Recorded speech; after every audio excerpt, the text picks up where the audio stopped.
no seu rádio aqui o nosso programa Tarde com Jesus. Isso mesmo, Tarde com Jesus. Vamos para o nosso estudo bíblico. Mais um dia aqui do nosso estudo bíblico, estudando o livro do Êxodo. Aí a gente tem aquele resumão que você gosta, não é? Então, o livro do Êxodo tem 40 capítulos, diferente do Gênesis, que tem 50, não é? O final do livro do Gênesis foi a história de José do Egito, quando ele salva o povo de Israel, e não só o povo de Israel, mas toda a região ali ao redor do Egito da fome, graças a uma revelação que Deus deu ao faraó e a interpretação que foi dada por José do Egito. 400 anos depois, olha, muito tempo, gente. Pra vocês terem uma ideia, o Brasil tem 500 e poucos anos. Então, 400 anos depois, o povo do Egito, o faraó do Egito, não conhecia José. Então, resolveu escravizar o povo de Israel. Não entendia toda aquela situação, aquele privilégio que o povo de Israel tinha vivendo no Egito. Resolveu escravizar aquele povo. O povo foi escravizado por muitos anos e clamou por misericórdia a Deus, e o Senhor foi misericordioso para com eles. Chamou e salvou Moisés, Salvou primeiro, depois chamou Moisés e pediu a ele que libertasse o povo de Israel. Então ele foi até o faraó em nome de Deus e pediu a libertação, ameaçando com as pragas do Egito, todas aquelas pragas que você já conheceu, não é? Nós temos aí as rãs, os gafanhotos, os insetos, as moscas, o rio que se transformou em sangue, não é? Muitas pragas do Egito, a chuva de pedras de fogo que caía do céu, não é? A chuva de pedras, não era de fogo, que caía do céu. Nós temos aí também aquelas trevas, aquela escuridão que invadiu o local, as doenças, não é? Úlceras e outras coisas, as rãs, os gafanhotos, enfim, muitas coisas que apareceram para a destruição do Egito, porque o Senhor queria mostrar quem ele era, não é? Então, a última grande foi o sacrifício, dos primogênitos. O Senhor Deus passou pela terra do Egito e levou toda a primeira cria dos animais até os primeiros primogênitos, que são os primeiros filhos, lá do faraó, Saíam matando muita gente. Então eles decidiram deixar o povo de Israel ir embora, mas depois se arrependeram e correram atrás deles. Eles ficaram vagando até chegar no Mar Vermelho, fugindo do povo do Egito. Chegando no Mar Vermelho, você já conhece a história, o mar se abriu em dois e Moisés passou com o seu povo. Quando chegou a vez do povo do Egito passar, o mar se fechou e ali morreram dezenas, talvez centenas, de egípcios afogados no Mar Vermelho. E o povo começou a sua trajetória no deserto. Deus mandava para eles pão que todos os dias caía do céu e também fazia brotar fontes no meio do deserto de águas para que eles não morressem de sede. Então, no capítulo de ontem, a gente viu aí Deus manifestando a sua glória, não apenas para Moisés, mas para todo Israel através do Monte Sinai. Moisés subiu no Monte Sinai para rezar e aí apareceu aquela nuvem com raios, trovões, trombetas. O povo ficou muito assustado e tinha a certeza de que realmente não era uma coisa da cabeça de Moisés, mas era Deus mesmo que falava com eles. Hoje nós vamos começar estudando os 10 mandamentos. Quando Moisés subiu aquela montanha, Deus deu para ele 10 mandamentos. E a gente vai começar a estudar eles hoje no livro do Êxodo, capítulo 20. Vamos ao nosso estudo? É hora da meditação na Palavra de Deus. Fala, Senhor. Tua voz, eis aqui o teu servo, fala no irmão, na palavra, Senhor, e no meu coração. Então, meu irmão, pegue aí a sua Bíblia e vamos estudar o capítulo 20 do livro do Êxodo, que diz o seguinte: Então Deus pronunciou estas palavras a Moisés: Eu sou o Senhor teu Deus, que te fiz sair da terra do Egito, a casa da escravidão. Não tenha outros deuses diante de mim. Não faça para você ídolos de nenhuma representação daquilo que existe no céu, ou na terra, ou nas águas que estão debaixo da terra. Não se prostre diante desses deuses, nem sirva a eles, porque eu, Javé, seu Deus, sou um Deus ciumento. Quando me odeiam, castigo a culpa dos pais nos filhos, netos e bisnetos. Mas quando me amam e guardam os meus mandamentos, eu os trato com amor por 1000 gerações. Isso mesmo, palavra do Senhor. O estudo de hoje é bem curto porque é um assunto bem amplo, né? Um assunto amplo e difícil até um pouco de entender para algumas pessoas. Mas o Senhor deixa bem claro aqui, né? Olha só, não tenha outros deuses diante de mim. Não faça para você ídolos de nenhuma representação daquilo que existe no céu ou na terra. Nessas Bíblias mais atuais, né, mais novas, vai estar escrito assim: não faça para você imagens de escultura de nenhuma representação daquilo que existe na terra.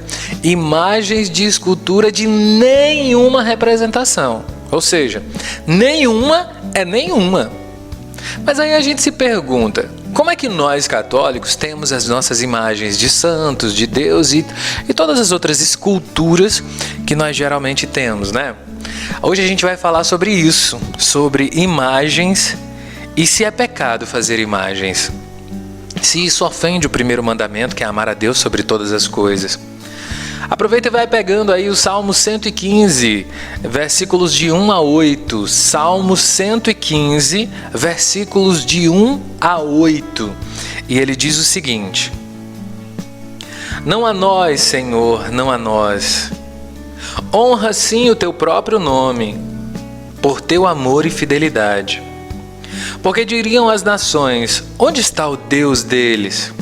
O nosso Deus está no céu e faz tudo o que deseja. Os ídolos deles são prata e ouro, obras de mãos humanas. Têm boca e não falam, têm olhos e não veem, têm ouvidos e não ouvem, têm nariz e não cheiram, têm mãos e não tocam, têm pés e não andam. Sua garganta não tem voz. Aqueles que os fizeram ficarão como eles, todos aqueles que neles confiam. Palavra do Senhor, graças a Deus. Olha aí, Salmo 115 é outro puxão de orelha, né? Outro puxão de orelha falando dessa questão das imagens. Ah, mas olha bem que esses ídolos deles têm boca, mas não falam, têm olhos, mas não veem, têm garganta, mas não respiram, não é? Esse tipo de coisa que parece muito com as nossas imagens também, não é? As imagens que a gente tem aqui mesmo na minha frente, eu tenho a imagem de São José e também a imagem de Nossa Senhora. E realmente eles têm boca, mas não falam, não é? Eles têm nariz, mas não respiram, têm olhos, mas não veem. Será que realmente fazer essas imagens de santo é uma coisa certa? Ou todos nós estamos caindo no erro?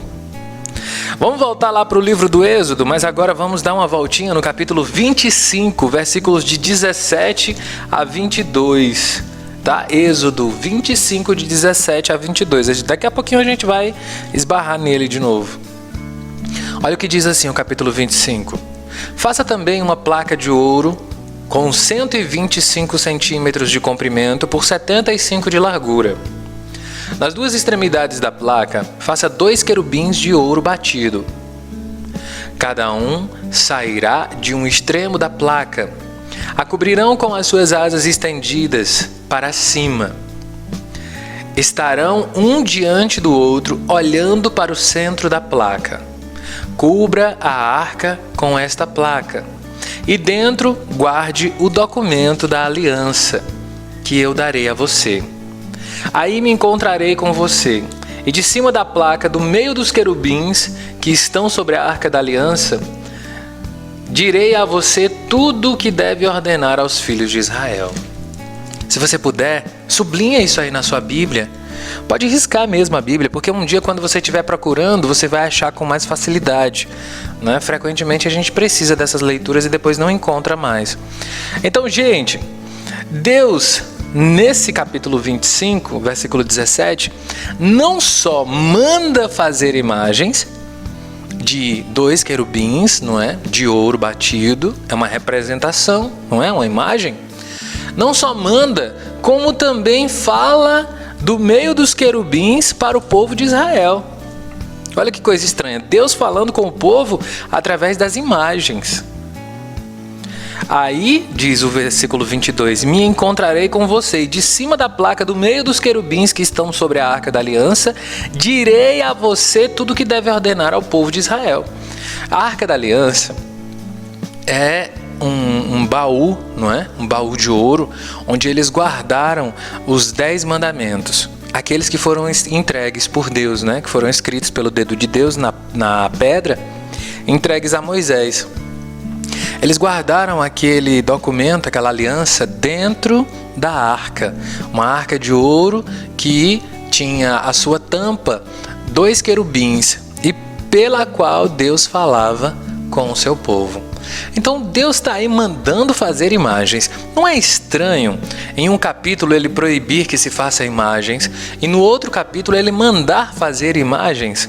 E o que é pior, não é? Eram imagens sagradas com as quais Deus falava com o povo. Ué, Deus é Deus. Se ele quiser falar com a gente através de uma imagem, ele pode. Pode sim. Tanto pode como fez. Mas não termina por aí não, viu, gente? Vai pegando aí Número, capítulo 21, versículos de 4 a 9. Números 21, de 4 a 9. Deus não só pediu para que fizesse as imagens, Deus não só falou com eles através dessas imagens, mas Deus também curou o povo através das imagens.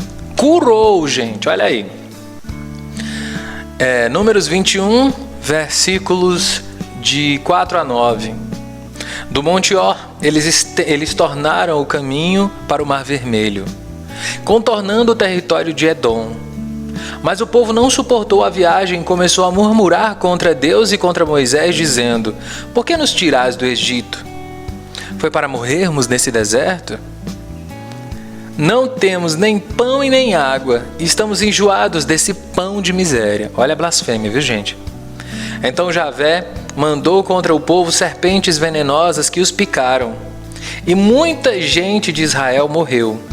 O povo disse a Moisés: pecamos falando contra o Senhor e contra você. Suplique ao Senhor que afaste de nós essas serpentes. Moisés suplicou ao Senhor pelo povo e o Senhor lhe respondeu: faça uma serpente venenosa e coloque-a sobre um poste. Quem for mordido e olhar para ela ficará curado. Então Moisés fez uma serpente de bronze e colocou no alto de um poste. Quando alguém era mordido por uma serpente, olhava para a serpente de bronze e ficava curado. Olha aí, Deus curando através de uma imagem. Aí as pessoas dizem assim: não, mas realmente essa aí era uma figura de Cristo. A serpente era uma figura de Cristo. No próprio Evangelho o Senhor diz: assim como Moisés levantou a serpente no deserto para curar as pessoas, o Filho do Homem, ou seja, Jesus, será levantado bem alto e por meio dele serão curados todos os povos da terra. Olha aí, curados de quê? Dos seus pecados, não é? Curados dos seus pecados, das suas doenças, dos seus castigos, não é? Dos venenos da serpente. A serpente aqui, símbolo do mal, não é? Acabou que Jesus virou um símbolo, transformou a serpente num símbolo de cura. Então veja, assim como a serpente é um símbolo de Cristo, a Arca da Aliança é um símbolo de Nossa Senhora.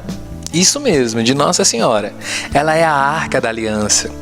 Porque assim como eles guardaram a primeira aliança dentro da arca, e era uma arca sagrada, com imagens sagradas que não poderia ser tocada por uma pessoa qualquer. Nós vamos estudar mais para frente as histórias e vamos ver quantos milagres Deus faz através dessa arca da aliança. E que as pessoas que tocavam nela sem serem sacerdotes consagrados, viravam pedras de sal. Morriam, né? Viravam pedras de sal. Então era uma arca sagrada intocável, intocável, entendeu? Pela qual Deus fazia milagres, milagres. Vamos ver lindos milagres aí com a história da Arca da Aliança até chegar em Davi, vamos ver milagres com a Arca da Aliança, né? Eles faziam até procissões, gente, com essa arca. Procissões com imagens, não é? Você vê aí o cerco de Jericó. No cerco de Jericó, eles rodearam a cidade durante 7 dias com a Arca da Aliança, fazendo procissões. Então, se eles já tinham procissões na Bíblia com imagens, e Deus falava por meio das imagens, e Deus curava por meio das imagens, por que a gente não pode ter imagem hoje? Aí veja, a arca é símbolo de Nossa Senhora, porque assim como a arca carregou a antiga aliança dentro de si, Nossa Senhora também carregou a nova aliança, que é Jesus, né? Ele disse: eu sou a nova e eterna aliança. Nossa Senhora carregou Jesus dentro de si, e ali, gente, ali é a arca da nova e eterna aliança. Assim como a antiga arca não poderia ser tocada, porque era consagrada a Deus, a nova arca, que é Maria, também não poderia ser tocada. Por isso a questão da virgindade de Maria. Por isso o dogma da sempre Virgem Maria. Bem-aventurada e sempre Virgem Maria. A igreja faz questão de proclamar que Nossa Senhora permaneceu virgem após o parto de Jesus. Se consagrou a esse ministério, a essa missão de Deus. Não é bonito esses segredos que a gente encontra na Bíblia? E só lendo a gente não percebe, mas a igreja, com seus estudos teológicos, nos ensina muito sobre isso. Então, mas me explica uma coisa. Se Deus mandou fazer imagens, 2 vezes aqui a gente viu, e é porque tem mais, é porque eu separei só essas 2 aqui, viu, gente? Mas o templo de Salomão era cheio de imagens também, enfim. Mas, se Deus mandou fazer imagens milagrosas com as quais ele falava com o povo e com as quais ele curava o povo, por que é que lá no Êxodo 20, no versículo 1, ele dizia para não fazer imagens? Tem uma diferença grande. Deus não nos proibiu de fazer imagens. Deus nos proibiu de fazer ídolos. Não façais para ti imagens de ídolos. Vamos reler o Êxodo para ver de novo? Olha bem como o Senhor fala, ó. Versículo 3. Não tenha outros deuses diante de mim. Não faça para você imagens de nenhuma representação daquilo que existe no céu, na terra ou embaixo das águas.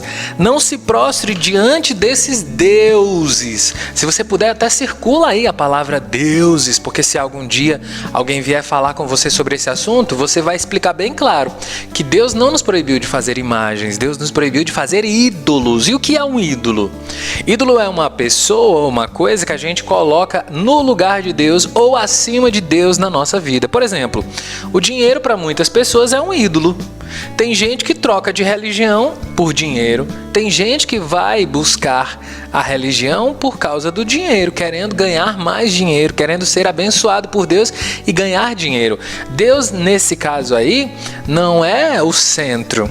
Mas Deus é um servo que vai abençoar o povo para eles ganharem mais dinheiro. O objetivo não é ser de Deus, o objetivo aí nesse caso é ganhar dinheiro. Então o dinheiro hoje é um ídolo também, tá? O Senhor diz: não tenha para você ídolos, não faça para você imagens de ídolos.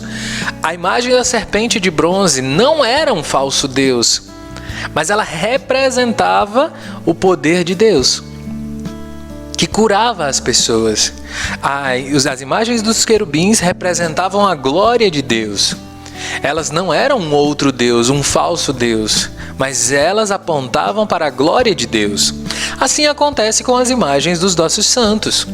Eles não são deuses, gente. Deus não proibiu fazer imagens de santos. Deus proibiu fazer imagens de ídolos. Qual que é a diferença de um santo para um ídolo? Um santo é um servo de Deus.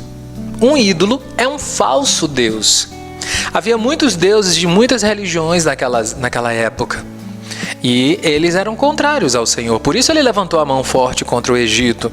Eles tinham vários deuses e o Senhor queria mostrar para eles que ele era o único e verdadeiro Deus. Então, lá no Êxodo 20, Deus não está proibindo a gente de fazer imagens, muito menos de imagens de santo. Deus está nos proibindo de fazer imagens de ídolos. Ídolo, falso Deus. Santo, servo de Deus. Todo santo aponta para Deus. Preste atenção. As histórias de vida deles são histórias de consagração e de entrega total para Deus. Olha a história de Nossa Senhora e de São José, são pessoas que fizeram a vontade de Deus na sua vida.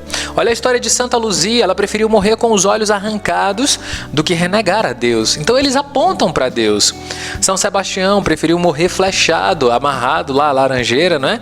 Do que renegar a sua fé em Deus. Então santos não são falsos deuses, não são ídolos. Santos são servos de Deus, santos apontam para Deus, eles são amigos de Deus. Agora, é claro, cada um de nós pode ser santo? Pode sim, e deve. Todos nós somos chamados à santidade, ao caminho de santidade, mas esse caminho de santidade nos faz chegar até Deus e não querer ser maior do que eles. Os santos são exemplos para nós, e eles são muito mais do que exemplos, não é? Nós vamos ver isso já já. Os santos são amigos do Senhor. Amigos, o Salmo diz, é sentida por demais pelo Senhor a morte de seus santos, seus eleitos. Então toda vez que eu falo mal de um santo, que eu quebro uma imagem, que eu critico, que eu tenho ódio, que eu xingo, que eu falo besteira, eu estou ferindo o primeiro mandamento, que é amar a Deus sobre todas as coisas. Não porque os santos são deuses, mas porque tudo aquilo que aconteceu na vida desses santos foi Deus quem fez, gente. Foi Deus quem derramou aquela graça na vida de Madre Teresa de Calcutá para que ela fosse cuidar dos pobres. Assim como aconteceu também com Santa Dulce dos Pobres, era Deus que chamava ela para o cuidado com os pobres. Então, tudo que acontece na vida dos santos são milagres e obras de Deus. Aquela pessoa é santa por causa de Deus, porque ela decidiu se entregar totalmente a Deus e Deus fez uma obra na vida dela. Quando eu xingo aquele santo, eu estou xingando o próprio Deus que fez uma grande obra na vida daquele santo. São Martinho aqui na América Latina, não é? São Martinho, gente, flutuava quando rezava. Você acredita? São Martinho flutuava. As pessoas iam lá na capela, quando iam encontrá-lo, ele estava a mais de 1 metro de altura, flutuando, de tanto que ele ficava em oração. Isso é uma obra de Deus, não quer dizer que aquele santo é um Deus, mas quer dizer que Deus estava fazendo nele uma obra. E Deus fala conosco através dos santos e através das imagens de santos. E até nos cura também através das imagens de santos. Olha um exemplo claro aí, Santa Dulce dos Pobres, não é? O terceiro milagre de Santa Dulce dos Pobres foi um rapaz que estava cego. Ele não tinha nem expectativas, viu, gente, de voltar a enxergar mais. Ele não tinha expectativa de voltar a enxergar. Mas, uma madrugada ele teve uma dor de cabeça muito forte, pegou uma imagenzinha de Santa Dulce, que estava lá do lado da cabeceira da cama dele, na Bahia, e colocou a imagem na testa pedindo a ela que parasse, que ajudasse a parar aquela dor de cabeça dele. E ele não só foi curado, gente, como ele voltou a enxergar milagrosamente, inexplicavelmente pela ciência. A ciência dizia que ele nunca mais iria voltar a enxergar. Então foi um milagre, a igreja reconheceu um milagre, foi justamente o milagre da canonização de Irmã Dulce, não é? Então veja, Deus está curando aquele rapaz através da imagem de um santo, assim como também curou o povo das picadas de serpente, do veneno das serpentes, através da serpente de bronze. Era uma imagem que nos fazia refletir a Deus, nos fazia pensar em Deus, não é? Então, tudo isso, gente, é muito importante que nós saibamos. Uma outra coisa que eu me lembro é que na época da canonização da Irmã Dulce, uma cantora, né, a Márcia Felipe, ela falava muito que só quem pode fazer santos é Deus, como se a igreja fizesse santos. A igreja não faz santos, gente. Quem faz santos, de fato, é Deus. A igreja apenas passa por um processo de estudo para reconhecimento da santidade daquele homem. Então ele entra na lista dos santos da igreja, né? Dos santos reconhecidos pela igreja. Isso se chama canonização. Ele entra na lista dos cânones da igreja. Primeiro, claro, tem a aclamação popular de que aquela pessoa era um santo, depois tem a investigação da igreja, se aquela pessoa tinha as virtudes de santos, virtudes heróicas, como pobreza, castidade, obediência, as virtudes teologais, também as outras virtudes, paciência, verdade, prudência e etc. E aí, analisando tudo aquilo, se aquela realmente for uma pessoa santa, ela entra na lista dos beatificados da igreja. Isso significa que a partir de agora o povo de Deus pode pedir a sua intercessão. Pode pedir a sua intercessão porque a igreja diz, não, essa pessoa realmente está no céu. Pelo testemunho de vida que nos deu, ela está no céu. Então você pode pedir a sua intercessão. Pedindo a sua intercessão, quando ela alcançar o primeiro milagre, ela se torna beata. Se alcançar 3 milagres, ela se torna santa. Na lista da igreja. No céu ela já está. Entendeu? A igreja apenas procura meios de reconhecer verdadeiramente que ali está a mão de Deus na vida daquela pessoa. Então, quando a pessoa alcança um milagre, ela é beatificada, ela está na lista dos bem-aventurados. Depois, ela entra na lista dos santos da igreja. Veja bem. Então, o que aconteceu? Quando os milagres também, gente, não podem ser qualquer tipo de milagre. Tipo, eu estava com dor de cabeça, pedi aquele santo e eu fui curado. Não, estava com gripe, pedi aquele santo e fui curado. Não, esse tipo de milagre não vale. A igreja só reconhece verdadeiramente milagres de coisas impossíveis de acontecer naturalmente falando, sem a intervenção divina. Os santos não fazem milagres, mas estando perto de Deus, eles intercedem por nós. Mesmo já tendo morrido, eles rezam a Deus por nós. Aqui em Petrolina nós tivemos um milagre muito bonito que foi da menina Emily e que deu a canonização da Santa Emily. Petrolina, aqui nossa cidade vizinha, um dos bairros pobres de lá. Tivemos aí a menina Emily que levou um choque muito forte e teve várias paradas cardíacas. O cardiologista dela falou que ela não sobreviveria. Ela ficou vários dias internada, ela não sobreviveria e tinha que tomar cuidado, porque mesmo que ela sobrevivesse, ela ia ficar em estado vegetativo, ela nunca mais voltaria ao normal. Garantiu o cardiologista que era impossível dessa menina voltar ao normal. Então as Irmãs Azuis, como a gente chama, né, as Irmãs da Imaculada, as Irmãs Azuis resolveram rezar por aquela menina que tinha o mesmo nome da Beata e fizeram a novena de Santa Emily por ela. E ela foi curada, gente. A menina foi curada. E foi curada e ficou sem nenhuma sequela. Isso é impossível. Como aquele rapaz da Bahia, é impossível ele ver. Assim, aconteceu um milagre. Eles foram a Roma, testemunharam lá, não é tudo. O médico foi também, os padres daqui foram. Aconteceu esse milagre aqui na nossa diocese com aquela menina. E foi um milagre que reconheceu a santidade da Santa Emily. É assim que a igreja reconhece. Não simplesmente porque a igreja acha bonito vai transformar alguém em santo. A igreja não transforma ninguém em santo, não. Ela apenas reconhece que Deus está fazendo ali uma obra. Tá bom? Por fim, eu quero mostrar para vocês na Bíblia aonde que está escrito que pessoas que já morreram, que são santas, podem interceder por Deus por nós, né? Ou contra nós, no caso. Apocalipse capítulo 6, versículos de 9 a 11. Apocalipse capítulo 6, versículos de 9 a 11, tá? Diz o seguinte. Deixa eu ver se eu encontro aqui. Achei. Quando o Cordeiro abriu o 5º selo, vi debaixo do altar a vida daqueles que haviam sido imolados, ou seja, mortos, por causa da palavra de Deus e por causa do testemunho que tinham dado. Eles gritavam em alta voz: Senhor, santo e verdadeiro, até quando tardarás em fazer justiça, vingando nosso sangue contra os habitantes da terra, gente? Olha aí, são santos e não são santos que estavam na terra, não. E foi dada a cada um deles uma veste branca, e também foi dito a eles que descansassem um pouco mais de tempo, até que ficasse completo o número dos seus companheiros e irmãos que seriam mortos como eles. Mortos como eles. Ou seja, eram pessoas mortas que viveram em santidade, que deram a sua vida por Deus, que deram testemunho por Deus e foram para o céu. A cada um foi dada uma veste branca e pediu que descansassem em Deus.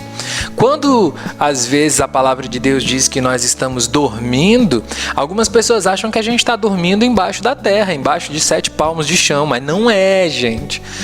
Dormindo aí é um símbolo, é uma metáfora, é no sentido de estar descansando em Deus. Os santos estão descansando em Deus no céu e não debaixo de 7 palmos no chão. Pelo amor de Deus, não vamos pensar isso, né? Então os santos estão nos céus e eles podem interceder. Vocês vejam aí que eles estavam falando com Deus, pedindo ao Senhor o quê? Justiça. E o Senhor disse, não, espera primeiro que se complete o número dos santos, porque está faltando o seu lugar lá no céu também, viu, irmão? E aí vê, no capítulo 8, versículos de 2 a 6, um pouquinho mais na frente, na outra página, diz o seguinte: E o outro anjo se colocou perto do altar. Tinha nas mãos um turíbulo de ouro. Turíbulo é aquela panelinha que o coroinha às vezes usa na missa, que sai uma fumacinha lá com incenso. Você já viu? Pronto. Assim como o incenso sobe como fumaça ao céu, também sobe a nossa oração a Deus como uma fumaça ao céu. Agradável a Deus, não é? Aquela fumacinha, naquela hora, o padre está pedindo a Deus pelas intenções que está no coração de todos os fiéis e oferecendo a Deus, assim como o anjo fez. A nossa missa é toda inspirada no livro do Apocalipse, é linda. Aí veja, ele recebeu uma grande quantidade de incenso para ser oferecido juntamente com a oração de todos os santos sobre o altar de ouro, que está diante do trono. Olha aí, os santos estão no céu, diante do altar de ouro.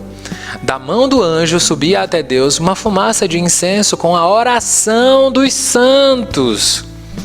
Depois o anjo pegou o turíbulo, encheu com o fogo do altar e atirou o turíbulo sobre a terra.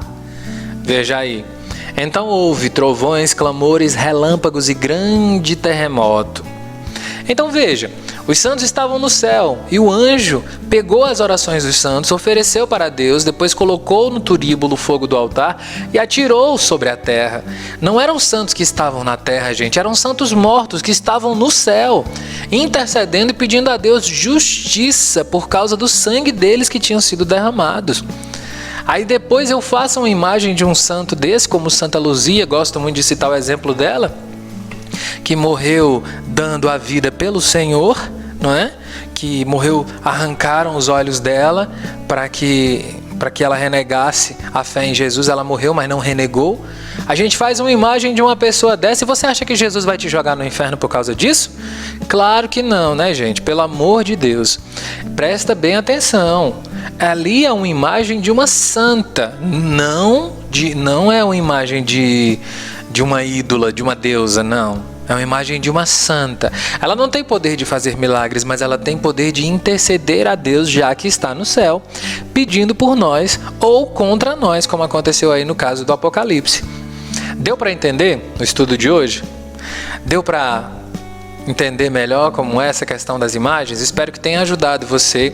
Amanhã a gente vai conversar um pouquinho sobre a questão do sábado. Qual é o dia do Senhor? É o sábado? E por que que nós católicos guardamos o domingo? Vamos entender direito isso aí amanhã? Conto com você, meu irmão. Um abraço, fica com Deus. Bom estudo bíblico para você.